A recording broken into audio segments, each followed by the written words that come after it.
안녕하세요. 저는 인천에 살고 있는 29 평범한 여자입니다. 예전에는 TV에 연애 프로그램이 하면 전부 다 챙겨서 봤었는데요. 요즘은 현실적인 사연 라디오를 더 많이 듣고 있습니다. 퇴근하고 캔맥주 마시면서 사연 라디오를 들으면 스트레스가 풀리기도 하고 가끔은 혼자 과몰입할 때도 많아요. 그래서인지 한 번쯤 제 사연을 보내보고 싶었습니다. 저는 2남 1녀 중 막내딸로 태어났습니다. 저희 남매는 나이 차이가 그리 많이 나지는 않았지만 어렸을 때부터 오빠들은 저를 딸내미 대하듯 살뜰히 챙겨줬습니다. 그래서인지 맛있는 음식, 좋은 거, 재밌는 건 다 오빠들한테 양보받으면서 컸어요. 어렸을 때는 몰랐는데 다 커서야 제가 과분한 사랑받으며 자랐다는 걸 깨달았습니다. 물론 그게 마냥 좋기만 한 건 아니었어요. 조금의 부작용도 있었거든요. 바로 두 오빠의 울타리 안에서 과하게 보호를 받으며 살다 보니 학창 시절에는 남자와 말 한마디를 못 섞어봤어요. 그 나이 때에만 할 수 있는 풋풋한 연애는 해보지 못한 게 너무 아쉽더라고요. 대학 가서야 좀 이성들이랑 대화 나누고 만날 기회가 있었는데요. 아무래도 제가 남자 경험이 없었다 보니 친해지기 어렵더라고요. 저는 먼저 제게 다가오는 사람마저 부담스럽다고 끊어내기 일쑤였어요. 그런데 친구가 그런 절 보다 못해 남자를 직접 소개해주겠다고 하더군요. 유나야, 너 대학 들어와서 한 번도 연애 안 했지? 너 지금 그 상태로면 졸업하고도 일한다고 바빠서 연애 안 할 것 같아. 제발 내 부탁인데 졸업 전에 소개팅 한 번만 해라, 응? 아, 사람이 사랑도 하면서 살아야지. 소개팅은 좀 부담스러운데 자연스럽게 만나고 싶어. 자연스러운 만남 추구? 자만추? 야, 너가 지금 찬밥 더운 밥 가릴 때야? 자연스럽게 만나봤자 낯가리고 대화도 제대로 못할 거면서. 가볍게 소개팅을 먼저 시작해보고 경험 쌓아서 남자분을 눈을 키워야지. 친구는 저를 놀리거나 한심하게 생각하는 게 아니라 진심으로 제 청춘이 아깝다며 안타까워했습니다. 그러다 졸업 직전 저는 소개팅을 받기로 결심했습니다. 그때 만난 게 남편이었어요. 그런데 남편은 연애 경험 없는 저마저 혀를 내두르게 만드는 아주 쑥맥인 남자였습니다. 저랑 눈도 제대로 못 마주칠 뿐더러 카페에서 메뉴 하나도 척척 주문을 못 하더라고요. 그럼에도 제가 마음에는 들었는지 소개팅 후 애프터를 신청하더군요. 저는 당연히 거절했어요.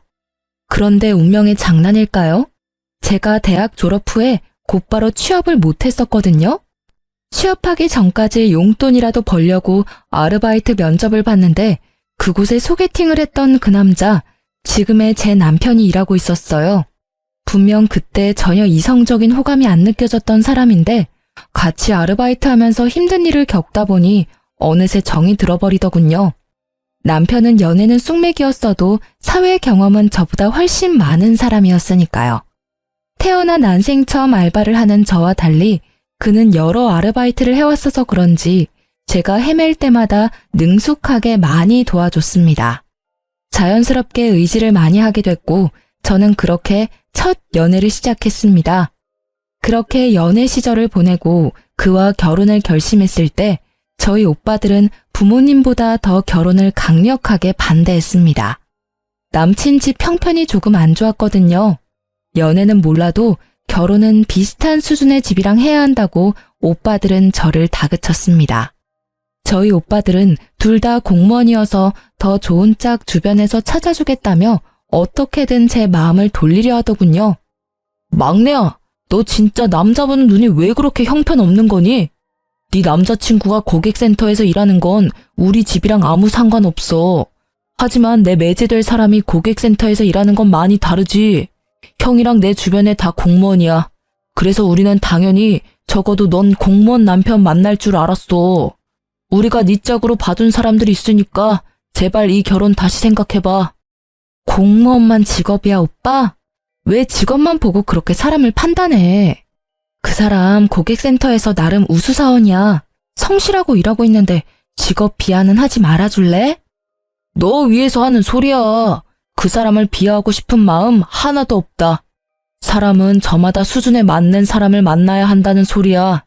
그래야 결혼 생활도 평탄할 거란 말이야. 너 그 집안 감당할 수 있겠어? 그땐 오빠들의 말은 귀에도 안 들어왔고 제 눈엔 남자친구만 보였습니다. 남친은 본인 나름대로 열심히 사는 사람이었거든요.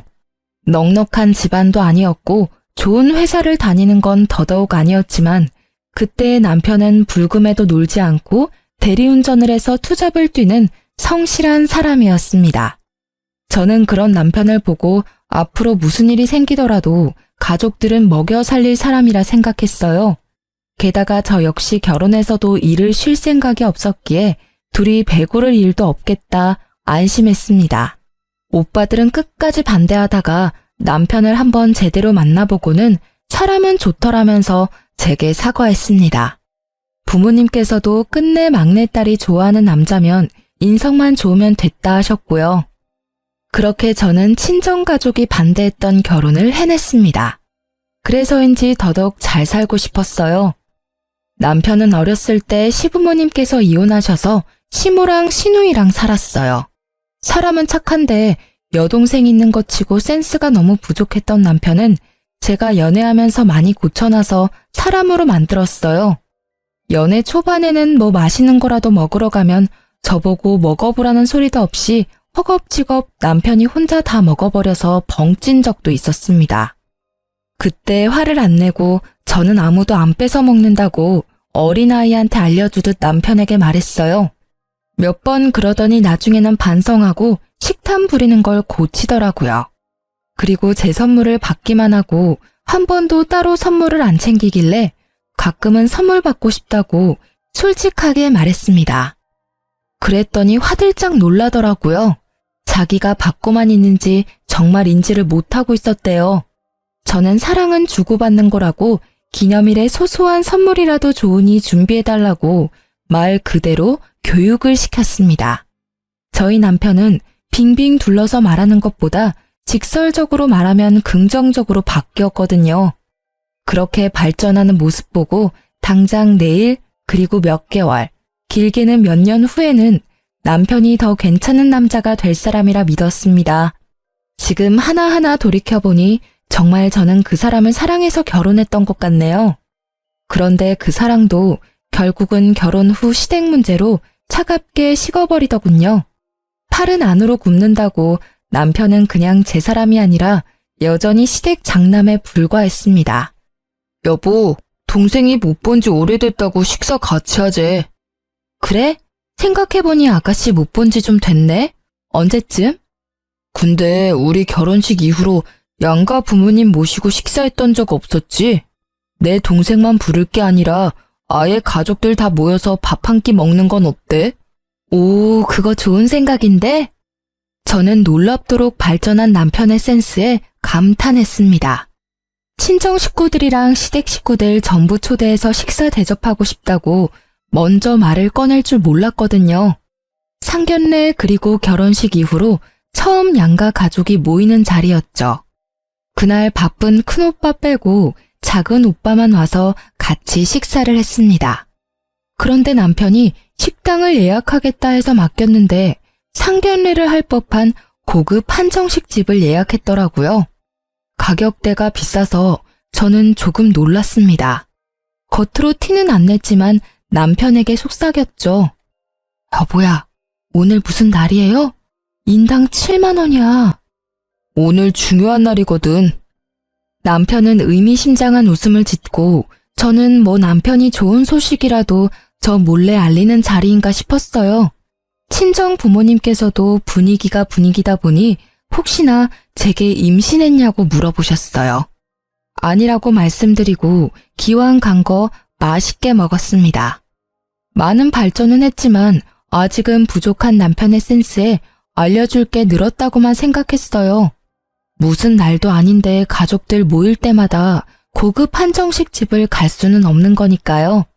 그런데 요즘 애들 말로는 플러팅이라고 하죠. 저희 작은 오빠 옆쪽에 앉은 시누이가 관심 있는 이성을 은근슬쩍 꼬셔내듯 작은 오빠 팔에 은근한 터치를 하고 요상한 웃음을 흘리는 겁니다. 시누이의 행동을 보고 저는 그만 깜짝 놀랐습니다. 사돈, 부추전이 너무 맛있어요. 좀 드셔보세요. 예상 못한 신우의 터치에 저희 오빠는 대답도 안 하고 젓가락질을 멈추더군요.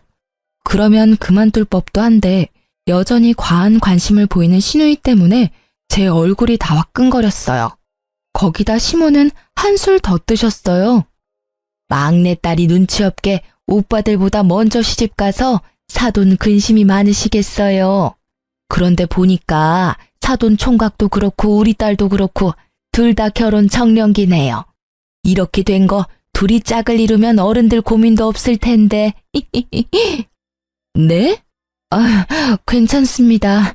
지들이 알아서 맞는 짝 찾아서 결혼하겠죠. 엄마는 불쾌한 티를 숨기셔도 얼굴 표정에서 다 드러났고 친정아빠는 어머님의 의도를 파악 못하고 웃어 넘기셨습니다. 그런데 시모는 멈추지 않고 갑자기 겹사돈 얘기를 꺼내셨죠. 저 농담 아니고 진심으로 말씀드리는 거예요. 사돈 총각 정말 사윗감으로 놓치기 싫어서요. 겹사돈이면 명절에 이렇게 자주 모이고 얼마나 좋겠어요? 엄마, 식사 다 끝내시고 말씀하신다면서요.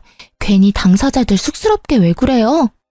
시모는 신우와 저희 오빠를 연결시키려는 분위기를 만들었고 한술 더 떠 신우는 부끄러워했어요.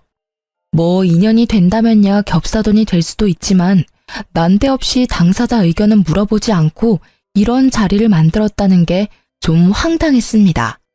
게다가 신우이는 오래 사귄 남자친구가 있었거든요. 아가씨 남자친구 있으시잖아요. 아니, 그놈이랑은 헤어질 거야. 결혼까지 생각하고 만나는 거 아니고 정 때문에 만나는 거지. 암튼 사돈 총각 절대 그놈은 신경 절대 안 써도 돼요. 넌 눈치도 없게 그걸 지금 말이라고. 제 말에 당황해서 어쩔 줄 몰라 하는 신우이 대신 시모가 대신 입장을 말하는데 그 말들도 참 웃겼습니다. 지금 사돈 처녀 만나는 사람도 있는데 겹사돈 이야기 하신 거예요? 아까부터 진짜 너무 불쾌하네요. 진지한 관계 아닙니다, 사돈. 이건 정말 예의가 아닌 것 같으시네요. 어머님, 곧 헤어질 사이예요. 깊은 관계 아닙니다. 오해하지 마세요. 아니, 사돈 처녀. 어머님이란 부르지 말아줄래요? 이게 무슨 경우 없는 상황인지 모르겠네요. 이미 식사 분위기는 엉망이 됐고 부모님은 집으로 돌아가셨습니다. 내내 잠자코 참고 있던 둘째 오빠는 남자친구가 있다는 말에 역시나 화가 났는지 자리를 박차고 일어났습니다. 이게 도대체 무슨 상황이지? 먼저 들어가 보겠습니다. 저는 사돈한테 일말에 관심 없고요. 잘 될 마음도 없습니다. 오히려 불쾌하네요. 종아야, 오빠 먼저 갈게. 나중에 연락하자. 오빠. 그렇게 식사를 끝마치지도 못하고 친정 식구들은 집으로 갔어요. 여보, 형님께서 계산 안 하시고 그냥 가셨대. 그래서 이 비싼 밥값 내가 계산 다 하게 생겼어. 빨리 형님한테 연락 좀 드려봐. 그게 무슨 소리야? 밥 한 술도 제대로 못 두고 간 우리 오빠가 왜 계산을 해야 해? 이 상황에 지금 그게 할 말이야? 여보야, 화내지 말고 이성적으로 생각해봐. 우리가 감당하기 너무 비싸잖아. 형님께 이체해달라고 연락 좀 해보면 안 돼? 울상짓는 눈치 없는 남편을 보고 저는 어이가 너무 없었어요. 자기가 온 식구 다 불러 모아놓고는 왜 우리 오빠 보고 계산하래? 어머 얘, 너 그러다 내 아들 잡아먹겠다. 뭘 그렇게 도끼 눈을 하고 애한테 따져. 내가 사돈 총각이랑 내 딸 한번 이어주려고 자리 마련해보라 시켰다. 그게 뭐가 잘못됐니? 참나, 돈도 잘 벌면서 이 정도 식사값도 계산 안 하고 그냥 가다니. 어머님, 저 도저히 이해가 안 가서 그러는데요. 왜 저희 오빠가 식사값을 당연히 계산해야 하나요? 그리고 지금 이 상황 저도 너무 속상하고 화나요. 새언니, 왜 속상해요? 제가 더 서운해요. 저 남자친구 있는 건 뜬금없이 저한테 물어보지도 않고 왜 공식적으로 말한 거예요? 저랑 오빠랑 잘 되면 언니한테도 좋은 일이잖아요. 아가씨, 남자친구랑은 헤어지셨어요? 아직 안 헤어지셨잖아요. 맞는 말 했는데 왜 아가씨가 화내세요? 화낼 사람은 바로 저예요. 가벼운 말싸움 후 그만하자며 시모와 시누이도 결국 자리를 뜨더군요. 다음에 얘기하자고 얼버무리면서요. 그 와중에 남편은 제 기분을 살피지도 않고 아직도 뭐가 잘못됐는지 모르는지 철없이 용돈 다 썼다며 계산서를 제게 내밀더라고요. 그날 50만 원 넘는 돈 썼는데 아무도 제대로 된 식사를 못했어요. 저는 집에 돌아와서야 남편에게 제대로 따졌습니다. 당신 처음부터 그런 불순한 의도로 우리 식구들 부른 거였어? 그것도 난 기분 더러운데 우리 오빠가 계산 안 했다고 투덜거리는 모습도 최악이더라. 누가 당신 보고 비싼 한정식 예약하랬어? 누가 우리 오빠한테 아가씨 소개시켜 달랬냐고.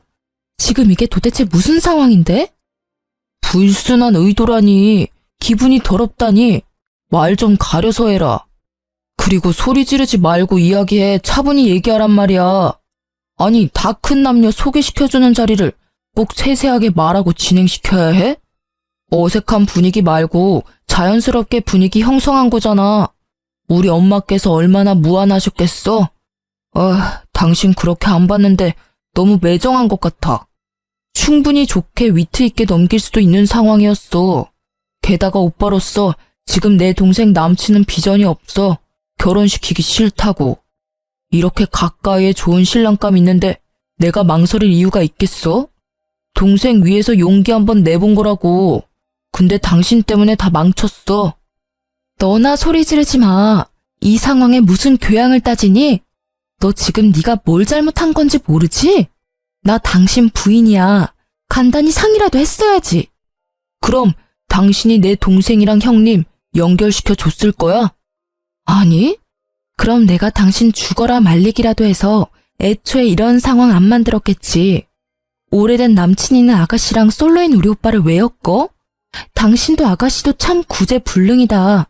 어떻게 그런 발상을 해?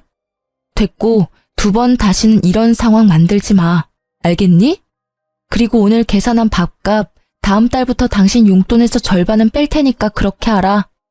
뭐? 그런 게 어딨어. 반반 부담할까 했는데 그냥 네가 다 낼래? 남편은 끝까지 삐죽거리며 제 속을 긁더라고요. 근데 말야, 당신 나한테는 심하게 해도 우리 엄마랑 내 동생한테는 당신 너무 심했어. 따로 사과할 거지? 사과는 내가 받아야 할 입장이거든? 그때 저는 처음으로 남편에 대한 콩깍지가 다 벗겨졌어요. 결혼 전 오빠가 그토록 제 결혼을 말렸던 장면들이 마치 파노라마처럼 제 머릿속을 스쳐 지나갔죠. 저는 반성 태도를 보이지 않는 적반하장인 남편과 각방을 쓰면서 투명인간 취급했어요. 남편은 며칠 지나자 결국 싹싹 빌더라고요. 잠시 정신이 어떻게 됐다나 뭐라나 제가 사과를 안 받아주자 남편은 그날 계산했던 밥값을 시누이랑 반반 부담해서 제게 입금했더라고요. 그래서 마지못해 사과를 받아줬습니다.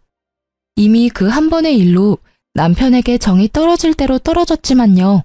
그렇게 저는 정 떨어진 채로 결혼 생활을 겨우 이어나갔습니다. 머릿속으로는 이혼 생각도 좀 했던 것 같습니다. 게다가 그 사건 이후로 남편의 행동과 말투가 묘하게 결혼 전이랑 아주 딴판으로 변하더군요.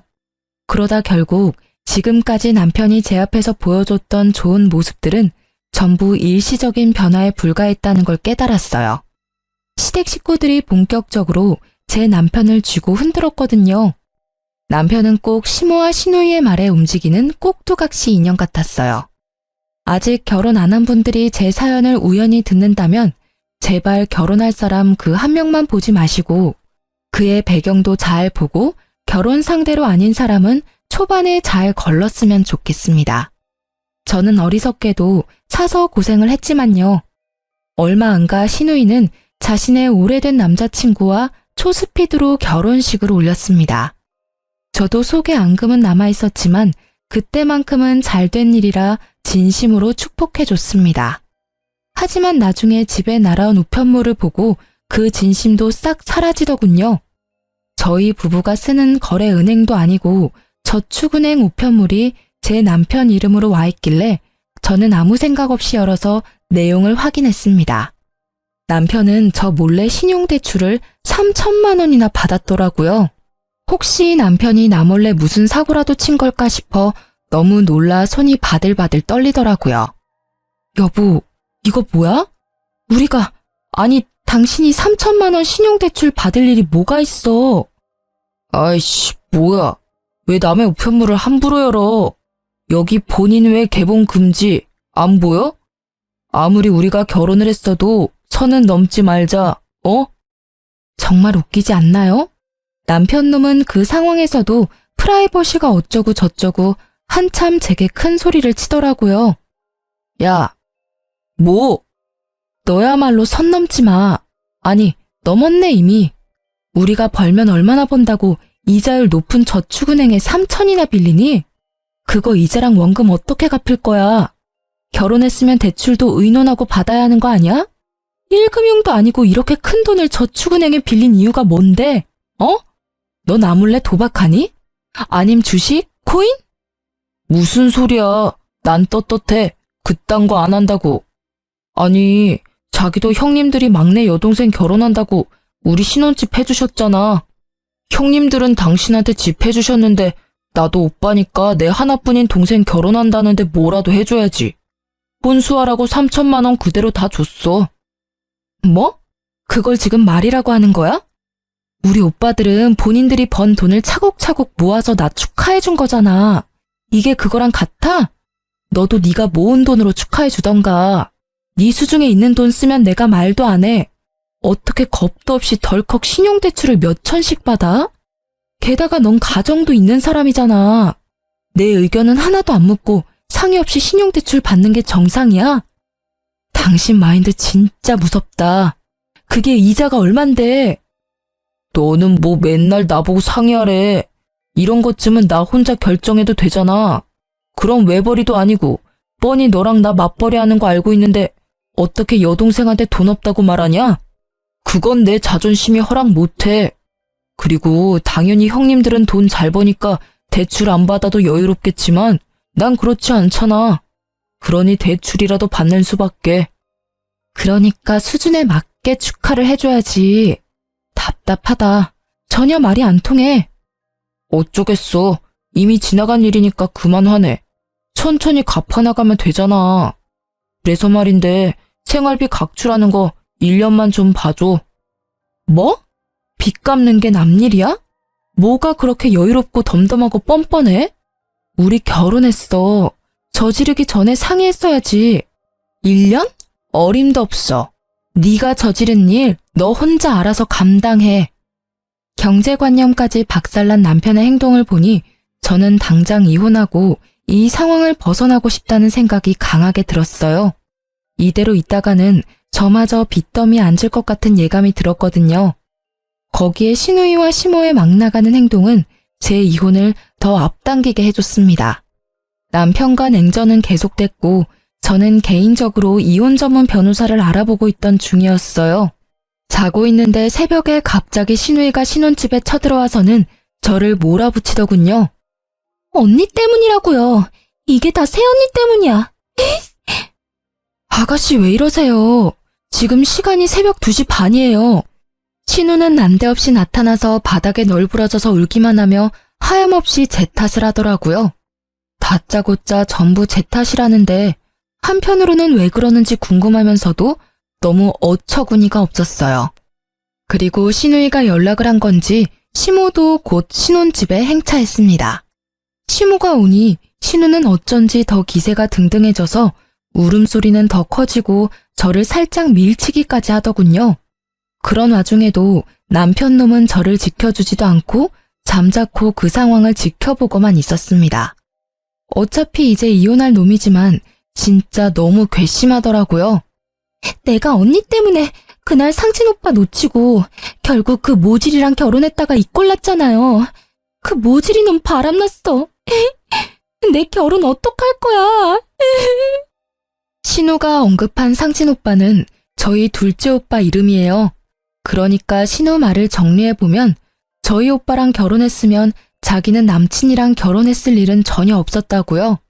그러니까 신우의 남편이 핀 바람이 갑자기 다 제 탓이 된 거예요. 우는 신우 입에서 제 오빠 이름이 나오자 저는 그동안 참았던 게 한 번에 폭발했습니다. 꼭지가 돈다는 표현이 엄청 이해가 됐어요. 가만히는 친정오빠를 자꾸 본인이랑 엮는 시누이를 더 이상 보고만 있을 수 없었죠. 아가씨, 제발 가만히 있는 저랑 우리 오빠 좀 내버려 두세요. 왜 자꾸 아가씨랑 저희 오빠를 엮어요? 왜 아가씨 남편이 바람핀 게 제 탓이죠? 이럴 시간에 정신과에 좀 가보세요. 내가 상진 오빠 사랑하는데 언니가 회방 놓았잖아요. 그러니까 새언니 탓이죠. 엄마 들었어? 나보고 병원이나 가래. 진짜 웃겨. 도대체 시댁을 뭘로 보는 건지.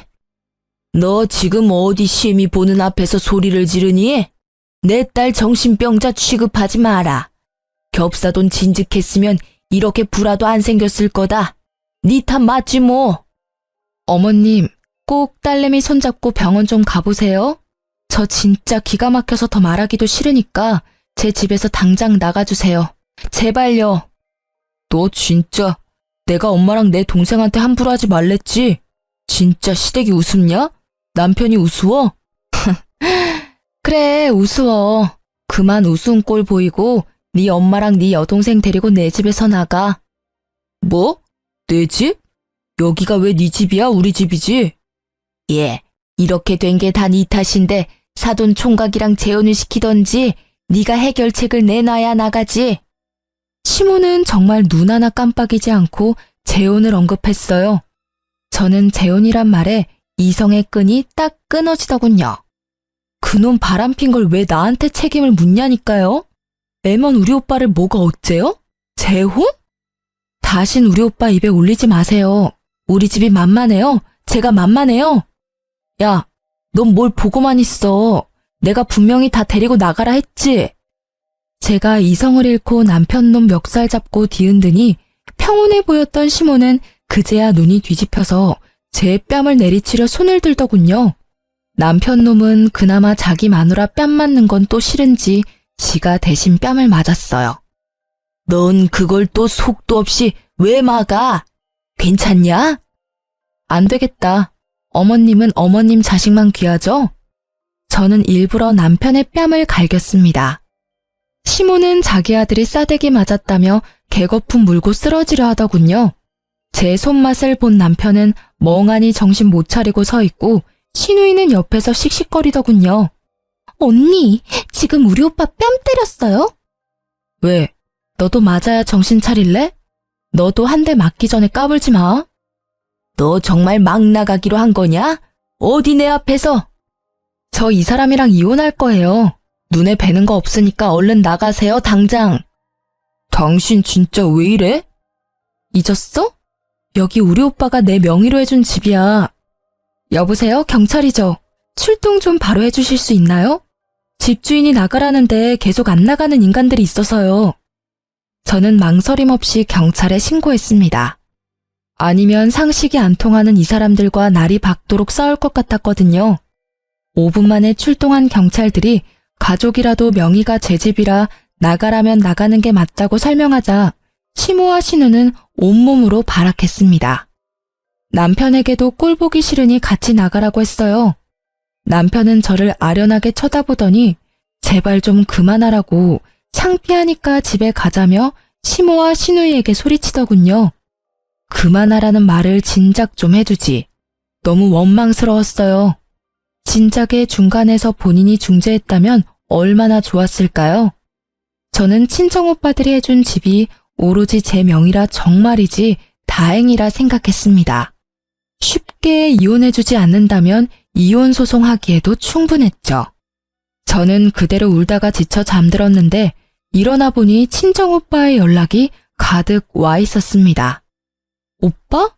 전화를 왜 이렇게 많이 했어? 너 시댁길로 할 말이 있어서 나 점심때 잠깐 들릴게. 알았어. 뭔가 예감이 안 좋았는데 신우이는 정신 못 차리고 친정오빠에게 따로 연락을 했더라고요. 나한테 연락 와서 제발 한 번만 만나자 하는데 소름 끼쳐서 싫다 했어. 아니 내가 따로 그 여자를 만날 일이 뭐가 있겠어? 저번 식사 자리 때부터 왜 그러는 건지 모르겠네. 대충 이야기 들어보니까 너 매제한테 이혼하자고 했다며? 오빠, 아가씨 일은 내가 대신 미안해. 근데 지금은 내가 다 말할 힘이 없어. 너 괜찮은 건 맞아? 난 괜찮으니까 나중에 말하고 싶을 때 천천히 말해줘. 나 괜찮아. 내가 오빠들 울타리에서 벗어날 거라고 했잖아. 내가 미련하게 반대한 결혼한 건데 이혼도 내가 감당해야지. 내 동생 다 컸네 진짜. 아무튼 내 신경은 쓰지 마. 이게 뭐 너 잘못도 아니잖아. 근데 그 여자 내 번호는 어떻게 알았지? 남편한테 알려달라고 했을 것 같아. 그 사람 어머님이랑 아가씨 말이면 뭐든 다 할 것처럼 굴더라.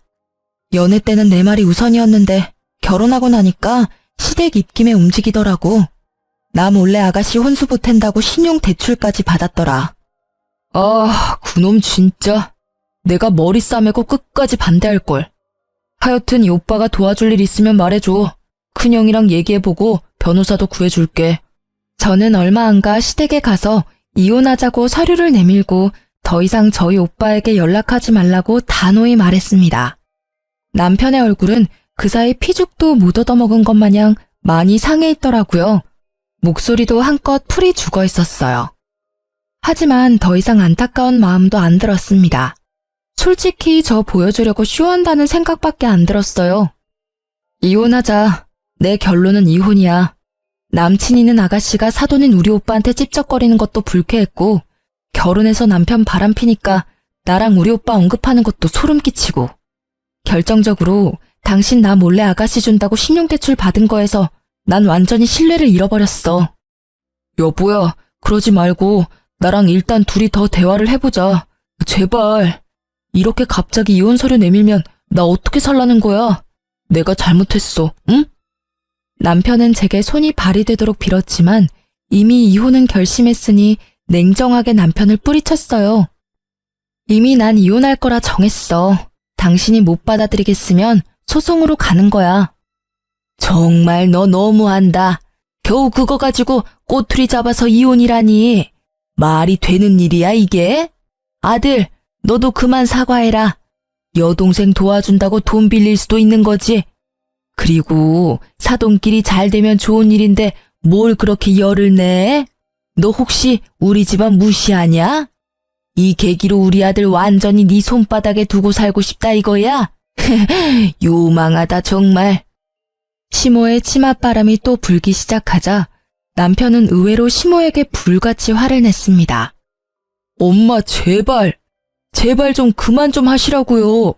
저 이 사람 아직도 사랑해요. 많이 사랑한다고요. 이 사람한테 이제 함부로 말하지 마세요. 이혼할 때 되어서야 제대로 내 편은 들구나. 여보.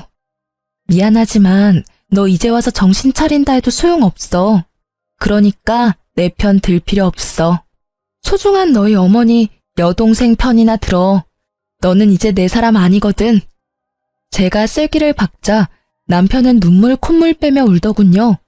시누이는 진짜 저희가 이혼할 것 같은지 그제서야 쭈뼛쭈뼛 제게 다가와서 잘못했다고 빌더군요. 새언니, 제가 진짜 잘못했어요. 경솔하게 행동해서 미안해요. 우리 오빠랑 이혼만은 하지 마세요. 네? 저 반성하고 있어요. 시누이가 비는데 저는 그 면전에 대고 이렇게 말했어요. 아가씨, 소름 돋으니까 가짜 눈물 흘리지 말아요. 여기서 울고 싶은 건 나랑 이 사람뿐이에요. 그랬더니 신우는 갑자기 태도가 돌변하더니 이렇게 말하더군요. 언니, 단도직입적으로 얘기할게요. 맞아요. 언니가 오빠랑 이혼해도 난 아무런 상관없어요. 그런데 이대로 집안 대 집안이 껄끄러워지는 건 정말 싫어요.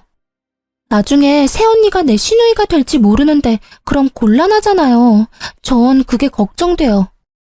이제서야 고백하는 건데요. 사실 새언니랑 오빠 상견례 했을 때부터 저 사돈, 아니 상진 오빠한테 첫눈에 반했어요. 그때부터 쭉 좋아했다고요. 진짜 솔직히 말하면 사실 남편이 바람펴서 마냥 싫지는 않았어요. 그렇게 지금이라도 이혼해서 다시 상진 오빠랑 잘해볼 수 있으니까요. 너도 제발 그만해라. 따지고 보면 너 때문에 나 이혼당하게 생겼는데 그런 말이 나와? 오빠는 빠져있어. 이건 여자들끼리 대화니까. 근데 이게?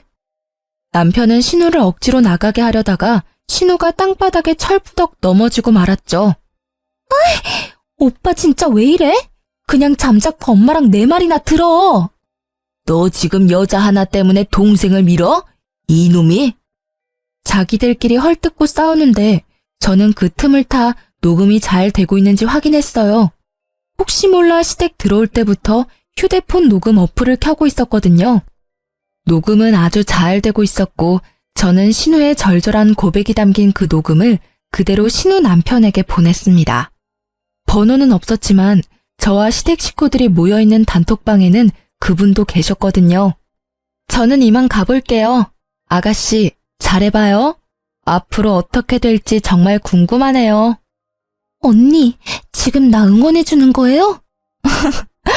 방금 아가씨, 아니, 네가 말한 것들 네 신랑한테 보내놨으니까 너 알아서 잘해보라고. 그게 무슨 말이에요? 가족 톡방 확인해봐요. 그럼 안녕. 이게 뭐야? 미쳤어? 너 돌았지? 이걸 보내면 어쩌자는 거야? 빨리 지워. 지우라고! 녹음을 재생한 신우이는 자기 음성을 확인하고는 깜짝 놀라 제게 달려들더군요. 시모 역시 발악했어요. 저는 서둘러 그 집을 나왔습니다. 사실 둘이서 저를 쫓아오려고 했는데 남편이 온몸으로 그 둘을 막았어요. 여보, 내가 막고 있을게. 빨리 가. 어서 가라고. 아주 그렇게 혼자 꼴값을 떨더군요. 그렇게 저는 오빠가 소개해준 변호사를 통해서 이혼 소송을 진행했습니다. 그 중간에 전시모는 자기 아들 마음을 못 잡는다고 제발 한 번만 시댁에 와서 얼굴 좀 비춰달라고 빌더라고요. 얘야, 마음 상했다면 정말 미안하다. 우리가 배운 게 없고 가진 게 없다 보니 너무 너에게 바라기만 한 것 같아. 이제 다시는 너네 관계에 안 끼어들 테니 내 아들만이라도 한 번만 봐주면 안 되겠니? 용서는 못해도 잠깐 와서 얼굴이라도 좀 비춰줘. 저렇게 아무것도 안 하고 페인처럼 지내는데 내 마음이 썩어 문드러져. 그래도 한때 네가 사랑했던 내 아들 저대로 인생 망가졌으면 좋겠어. 너 그럼 그 죄책감 쉽게 지워질 것 같아? 평생 갈 거야. 그랬으면 좋겠어? 아줌마, 제발 저한테 가스라이팅 하지 마세요. 죄책감은 제 인생 망친 당신들이 가져야 하는 거 아닌가요? 그리고 아들 인생 망친 게 누군지 모르시겠어요? 모르시면 잘 생각 좀 해보세요. 그리고 딸 교육도 좀 제발 부탁드립니다. 주제에 저희 오빠 옆자리 노리는 게 너무 웃기거든요. 뭐가 어쩌고 저째? 소송도 제게 좋은 쪽으로 마무리가 되어가고 있어서 저는 대인배의 마음으로 전 남편에게 눈 딱 감고 전화를 했습니다. 너 그렇게 살다가 평생 그 굴레에서 못 벗어나. 엄마랑 동생한테 휘둘리지 말고 신용대출 같은 거 다신 받지 말고. 네 인생 살려고 노력해. 나도 내 인생 살 테니까. 그나마 예정을 생각해서 일침 아닌 일침 날렸습니다. 그러자 전 남편이 전화기에 대고 통곡을 하는데 저는 듣기 싫어서 바로 끊어버렸네요. 그리고 전 시누이는 친정오빠한테 여전히 일방적으로 연락하고 있었나 봐요. 번호를 바꾸면 괜찮을 텐데 오빠는 오래 쓰던 자기 번호를 바꾸고 싶지 않아 했거든요. 차단을 해도 매번 새 번호로 연락이 와서 오빠는 최대한 자존심 상하게 한마디 했대요. 충격 요법을 쓰면 좀 나가 떨어질까 싶어서요. 오빠가 뭐라고 했냐면요. 저기요, 거울은 봐요? 스스로 주제 파악이 안 돼요? 얼굴이 예쁜 것도 아니야. 뭐 직업은 말해봐야 입 아프고. 아니, 그쪽 뭐 제대로 된 게 있어요? 애초에 사회에서 만났으면 말도 안 섞었을 거예요. 소중한 내 여동생의 가족이 될 사람들이니 그나마 상대해줬다고요. 이제 정신 차리세요, 이혼녀 아줌마. 뭐라고요? 이혼녀 아줌마? 그럼 당신 동생도 똑같거든요? 어떻게 그런 말을 해요? 그리고 나 어디 가서 예쁘다는 소리 듣거든요? 야, 내 동생이랑 어디 감히 비교해. 너보다 집안 빵빵하고 직업 안정적이고 네 오빠보다 든든한 오빠가 둘이나 있거든? 걱정 말고 넌 네 인생 살아. 한 번만 더 연락하면 스토킹으로 신고할 테니까 그렇게 알고. 전 시누이는 일말의 자존심은 남아있는지 그 뒤로는 연락이 안 왔다고 합니다. 나중에 알게 된 사실인데 신우 남편은 외도한 것도 아니었어요. 오로지 그것도 신우 본인의 감과 추측이었다고 합니다. 그 정도면 진짜 정신병원 가서 진료를 받아야 하는 것 아닌가요?